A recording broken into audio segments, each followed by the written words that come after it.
Bueno, retomando un poco en lo que quedamos, decíamos que el cambio de heterótrofos a autótrofos se da gracias a un fenómeno muy importante que es la mutación, ¿no? La mutación es el cambio genético en un individuo en una población. Esto ha permitido que ese primer ser vivo original, muy dependiente del medio, de la sopa orgánica, pues se vaya, a medida que vaya consumiendo los nutrientes que habrían en esa sopa, corría el peligro de desaparecer si no había un cambio en ese sistema. Entonces, por este fenómeno, un cambio genético en este caso favorable, si aparece alguna bacteria, ¿sí?, al azar, que era capaz de sintetizar algo más que la anterior. Entonces, de esa manera, esa bacteria prolifera y así sucesivamente, es decir, ha tenido que tomar muchísimos años para llegar a la calidad de seres autótrofos que tenemos hoy en día. Lo más autótrofo que hay hoy en día es la célula vegetal, ¿no?, que a partir de sustancias muy sencillas, ¿no?, anhídrido carbónico, agua, alguna fuente de nitrógeno muy básica como puede ser un nitrito, un nitrato, amoníaco, etcétera, puede fabricar sus aminoácidos y construir todas las moléculas que luego el resto de seres vivos aprovechamos, ¿no? Es decir, a la plantita se la come la vaca y nosotros nos comemos a la vaca. Esa es la manera en que realmente podemos nosotros seguir dependiendo, en este caso ya no le llamamos sopa, ¿no?, sino de nutrientes que ya están hechos por anteriores seres vivos, ¿sí? Ahora, un detalle que me olvidaba es que cuando esta mutación se incorpora en toda la población, a eso le llamamos evolución, ¿no? Es decir, el cambio genético en toda la población, ¿sí? Toda la población. Entonces, esa es la manera como tenemos dos fenómenos muy importantes en la subsistencia de las especies de los seres vivos, ¿sí? La mutación, que es la causa del cambio, y la evolución. Más adelante, cuando hablemos en un posterior capítulo ya de fenómenos genéticos, veremos que esta evolución en realidad no solo se debe al fenómeno de mutación, sino a otros mecanismos también de transferencia genética que van apareciendo progresivamente en los seres vivos. Pero eso lo dejamos para más adelante. Bueno, otro cambio sumamente importante también y que prácticamente va paralelo al anterior es el paso de anaerobio a aerobio. Anaerobio quiere decir sin aire, ¿sí? Y aerobio con aire, ¿sí? Ahora, en realidad no es lo correcto. Debería haber un término que nos diga que es sin oxígeno y esto es con oxígeno.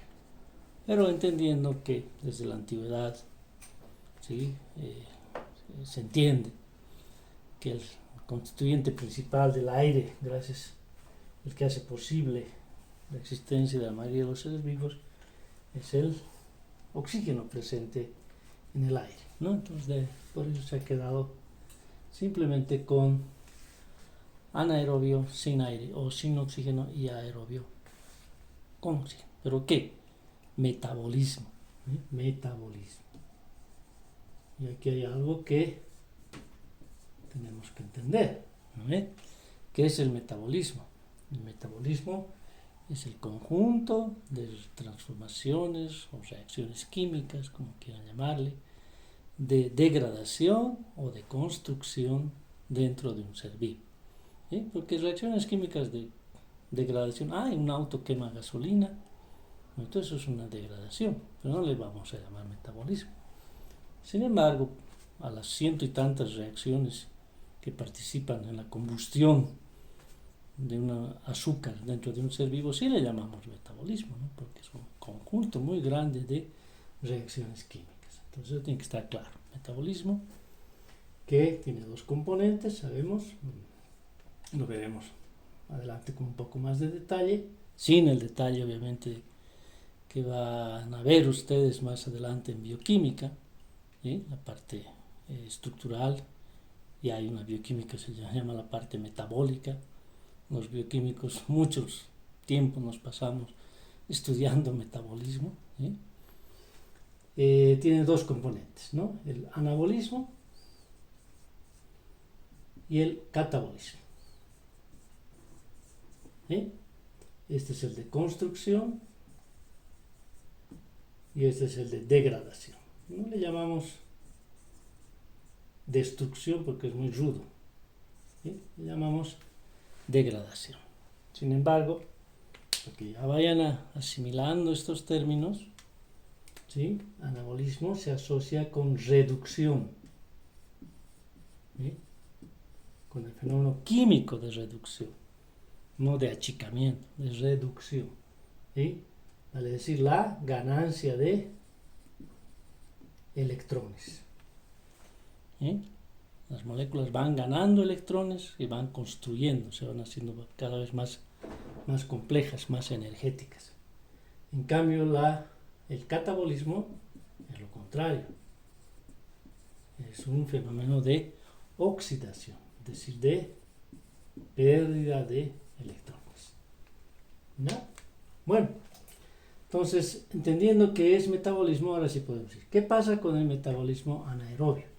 El metabolismo anaerobio sin aire, sin oxígeno, no es total, ¿sí? Es incompleto. ¿Sí? En cambio, el metabolismo con aire, ¿sí? Con oxígeno, es completo. ¿Completo respecto a qué? A la, en este caso, pérdida de electrones. O sea, aquí la sustancia energética, en este caso generalmente hablamos de azúcares, de grasas o lípidos, ¿sí? No se oxidan totalmente, ¿sí? Es decir, ese carbono no llega a su último estado de oxidación. Recuerden, el carbono es un átomo muy versátil. Tiene diferentes estados de oxidación. -4, -2, 0, +2, +4.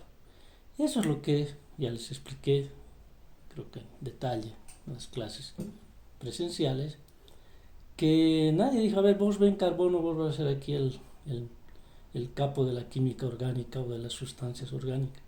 No, en esa evolución química progresiva que ha habido en el inicio de esta teoría que hemos llamado del origen de la vida, pues el carbono se fue ganando su lugar. Vale decir, es el que hace amistad con todos, que puede formar enlaces básicamente con casi cualquier otro elemento. ¿Sí? ¿Gracias a qué? A que puede perder, ¿sí? Puede ganar electrones. Puedes decir -4, es decir, ganados 4 electrones, hasta +4, haber perdido 4 electrones. Y tiene como 8 electrones que pueden estar en juego ahí para conformar generalmente enlaces covalentes, ¿no? Esa es la ventaja del carbono. Entonces, en esta oxidación, el carbono no llega a su último estado de oxidación, ¿sí? Se queda a la mitad, ¿ya? ¿Por qué? Porque no hay un oxidante poderoso, como habíamos dicho que era el oxígeno, ¿sí? El oxígeno sí lo va a degradar totalmente. Acá los productos de esta degradación incompleta pueden ser básicamente dos, ¿no? El ácido láctico, ¿ya? O el lactato, que también lo llaman, ¿sí? Y el etanol. ¿Ya? Dependiendo del tipo de célula, ¿sí? Nosotros, por ejemplo, a pesar que somos aerobios, ¿no? Nuestros músculos pueden en algún momento llegar a trabajar en ausencia de oxígeno, cuando se los exige demasiado, ¿no? Es decir, se ha agotado ese oxígeno que transporta la hemoglobina o que retiene la mioglobina en los músculos para cumplir su función, de moverse. Y por ejemplo, si tenemos que escapar de algo, no podemos pararnos cuando se acaba el oxígeno, tenemos que seguir corriendo, ¿no? Entonces, el músculo recurre, ¿no?, el metabolismo sin oxígeno y sigue trabajando, por lo menos por un momento, ¿no? Entonces, ahí se forma el lactato, ¿sí? Y ese lactato es el que nos hace doler los músculos al otro día, ¿no? La famosa macurca es una acumulación de ácido láctico en los músculos. Para ello, ¿qué hay que hacer? Hay que calentar el músculo para que se disuelva ese lactato, ya sea un baño caliente o calentando el músculo. O sea, por eso hay que hacer el mismo ejercicio del que ha ocasionado la macurca, ¿no? Entonces se va a ir disolviendo. En cambio, en el metabolismo aerobio, ¿sí?, los dos productos son importantes, son el CO2, obviamente, que contiene el carbono, y anexamente el agua, ¿sí? Aquí vemos, sí, ¿no? Este carbono está con valencia más 4, es decir, ha perdido todos los electrones que podía perder, ¿eh? Entonces no, está totalmente oxidado. Algo más degradado que el anhídrido carbonílico no hay. ¿Esto qué significa energéticamente? Que cuando hay oxígeno, cuando un ser vivo es aerobio, obtiene mucha más energía que cuando es anaerobio, de la misma cantidad de nutriente o de la misma cantidad de azúcar o de grasa o de proteína, ¿no?, que son básicamente las de donde podemos sacar energía, y más aún de los azúcares y las grasas. Las proteínas las usamos como combustible en circunstancias muy particulares, es decir, cuando realmente no hay, ya hemos agotado todo nuestro azúcar de reserva, hemos agotado toda nuestra grasa de reserva, recién empezamos a hacer uso de la proteína, ¿eh? Bueno, eso significa ser anaerobio y aerobio. Ahora, para pasar de anaerobio a aerobio, ¿sí?, tiene que aparecer un actor muy importante, ¿no? El oxígeno. Este tiene que ir apareciendo, ¿eh? Recordemos que dijimos que el planeta Tierra no había, o había muy poquísima cantidad de oxígeno. Este tiene que ir apareciendo paulatinamente. ¿Para qué? Para que esos organismos que están volviéndose cada vez más hábiles, ¿no es cierto?, vayan aprendiendo a usar el oxígeno, ¿no?, o han ido aprendiendo a usar el oxígeno y se han ido convirtiendo en seres aerobios, ¿sí? ¿Por qué? Porque de esa manera obtienen más energía que cuando eran anaerobios. Y por eso es que hoy en día, no sé, 90 o más por ciento de los organismos vivos somos aerobios, ¿no?, y no anaerobios.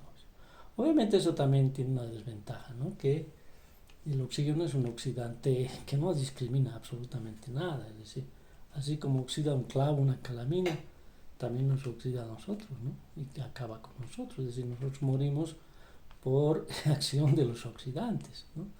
Por eso es que de repente hoy está, aunque hay divergencia en esto, mucha gente toma antioxidantes, ¿no?, vitamina C, qué sé yo, para tratar un poco de frenar este proceso de oxidación. Bueno, ahora, ¿quién hace aparecer el oxígeno? ¿No? El oxígeno tiene que salir de alguna parte, no llegó al planeta Tierra como tal, entonces tiene que surgir de algún tipo de molécula, ¿sí? Y aquí la explicación que se da es que hay un átomo muy importante, ¿sí?, que a veces pasa de largo en muchos casos, el magnesio. El magnesio es un átomo común y corriente, no muy grande, ¿sí?, que, como otros, pero este es el más sobresaliente, es susceptible del fenómeno fotoeléctrico, del efecto fotoeléctrico, ¿sí? El efecto fotoeléctrico lo estudió Einstein.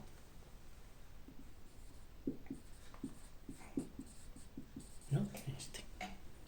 Es más, a Einstein no le dieron el premio Nobel por su teoría de la relatividad, y por su famosísima ecuación energía es igual a masa por velocidad de la luz al cuadrado, etcétera, ¿no? Sino que, o por su teoría gravitacional, sino que le dieron el premio Nobel relativamente por un estudio, cuando él todavía bastante joven, del efecto fotoeléctrico.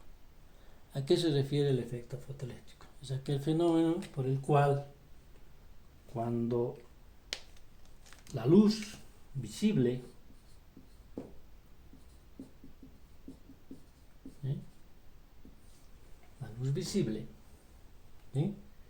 impacta a un átomo, arranca electrones de ese átomo. ¿Sí? Por eso se llama la luz. Perdón, esto voy a borrar. La luz. ¿Sí? Que sabemos viene en lo que se denomina fotones, o también llamados paquetes de energía. Paquetes de energía, así entendemos. ¿Por qué? Porque hay una asociación muy grande de su energía a su longitud de onda. ¿Sí? La energía es igual a la constante de Planck por la velocidad de la luz sobre la longitud de onda. Entonces, la longitud de onda de la luz visible es la que define, necesito, cuánto de energía lleva ese fotón, fotón. Si ese fotón es lo suficientemente energético, va a romper lo que se llama la energía umbral. ¿Sí? La energía umbral es la energía mínima que retiene al electrón en el átomo. ¿Sí? Entonces, si este fotón es más energético, va a sobrepasar esa energía umbral y va a arrancar un electrón del átomo de magnesio. Obviamente, este es un fenómeno sumamente importante. Hoy día, de repente ustedes no se asombran mucho de decir, yo tengo mi cargador solar, ¿no? Para cargar mi teléfono, para cargar mi computadora, qué sé yo. Ahí está el efecto fotoeléctrico. ¿Sí? Es decir, no es, la naturaleza lo ha ido haciendo hace miles de millones de años, de aprovechar la luz y obtener energía. Aunque estos electrones, ¿no? Convenientemente encausados por un conductor, pues van a poder generar un trabajo. ¿No? Ese es el truco. No que estos electrones se pierdan por ahí, sino que sean conducidos adecuadamente y efectúen un trabajo, como cargar un teléfono, ¿no? O producir oxígeno. ¿Sí? ¿De cómo? El trabajo de estos electrones puede ser romper la molécula de agua y generar oxígeno, más protones, más otros electrones. ¿Sí? ¿Ya? Esto se llama fotólisis. Es decir, la ruptura del agua. Entonces, vemos que ya, esto es lo importante, ¿no? Que ya, sin necesidad incluso de una planta ni nada, ¿no? Se puede obtener oxígeno a partir del agua. ¿Sí? ¿Estamos?